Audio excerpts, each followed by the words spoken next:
Subscribe to our channel and press the bell icon to never miss an update.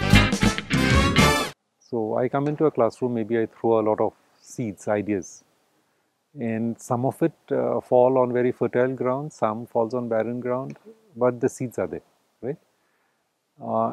At some point of time, when the environment is conducive, that seed might generate.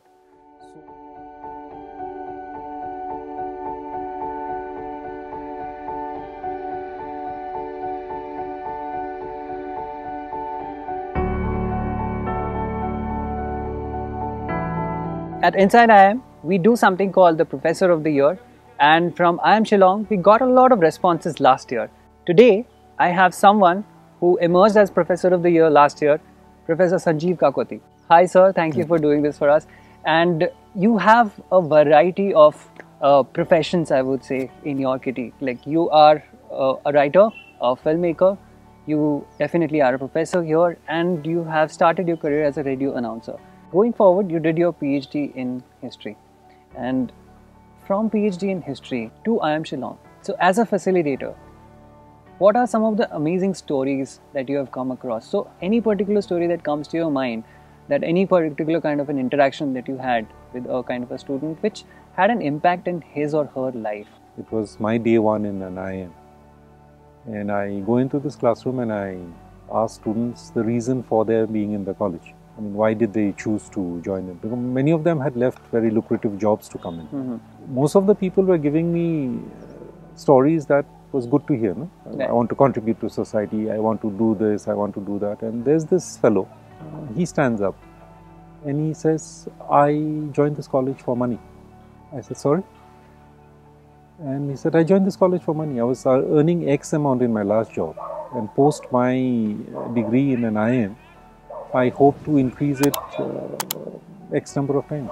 In my last semester with them, this same guy talks about his village, and probably he had lost his mother or somebody because of a lack of a hospital, and they had to carry patients to the nearest town because there were no motorable roads.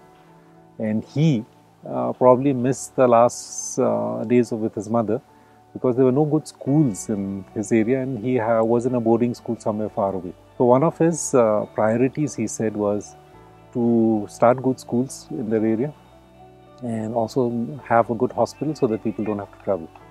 So this same person who was talking about money had so completely changed that he was talking about transforming his region. I've had a student who, after repaying his loan, gave up his job and is sustaining himself as a piano tuner. He has all the degrees, but he says, I'm getting happiness out of this.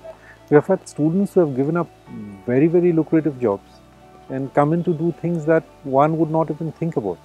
What does Professor Kakoty bring into his classroom that makes him the Professor of the Year? I try and be honest in my conversation and in my own life. How far I succeed, I don't know. But I'm normally honest with students. And if I don't like something, I tell them straight up. And if I like something, I tell them. So one thing that happens, I learned this very early on. There was this great doctor, and this doctor was one of the first surgeons from this region. He was a great surgeon, and he told me, young people, they chase money. Money is always a byproduct. So if you enjoy doing something, do it, and money will come to you. The purpose of life is to live life to its fullest. And that's exactly what I tell them.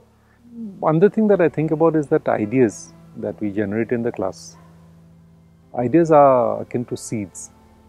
So I come into a classroom, maybe I throw a lot of seeds, ideas, and some of it fall on very fertile ground, some falls on barren ground, but the seeds are there, right? At some point of time, when the environment is conducive, that seed might generate.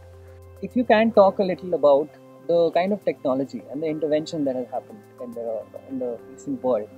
Since you have a background and you are very familiar with this space, what exactly has changed in the way the education has been imparted to what is happening now, and how are you seeing that technological intervention taking forward? Now with technology coming in, it has become so much easier to access information. I mean, the world is at your fingertips literally. Absolutely. So what happens is people have a lot of information and they suffer from the misconception that just because they have information, they are educated. We have not been able to use technology in a way that would help us achieve the best that's inherent in us. I mean, human beings have a lot of potential.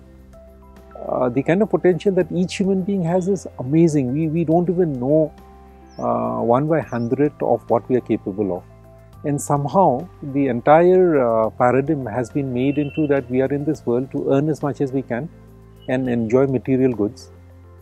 So buy as much as you can, which is looking at the whole picture in a wrong way. And educational institutions unfortunately are carrying on that myth. No? So I teach a paper called Self and Leadership Communication. Right, I was getting into that. So there what we do is we try and introspect at the self. I said, who am I?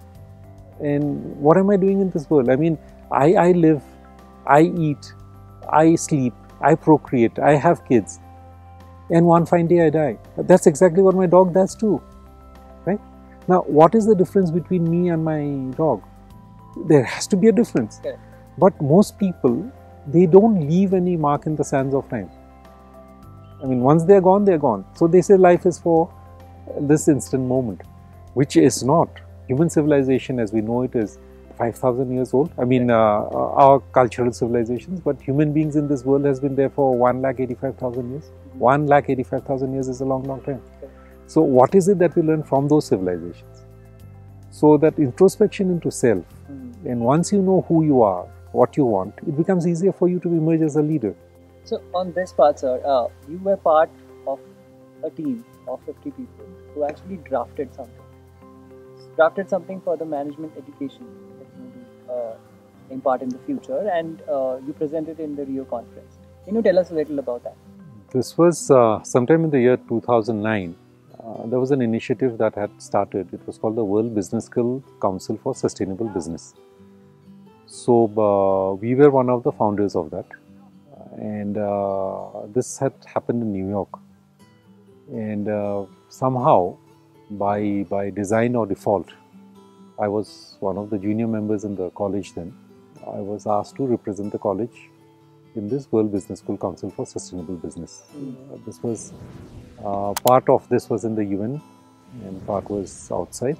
So we were planning to create a curriculum that will help management schools all over the world to come up with a curriculum. So there were 6 individuals in that first one who were signatories to this, and then this expanded and people from all over the world joined in. The second conference was in Switzerland where this was made. So I was one of the authors of the, it's called the 50+20 report, which was presented at the Rio conference. The portion which I helped write talked about sustainability being a coin with 2 sides. So if sustainability is written on one side, on the other side of the coin is justice.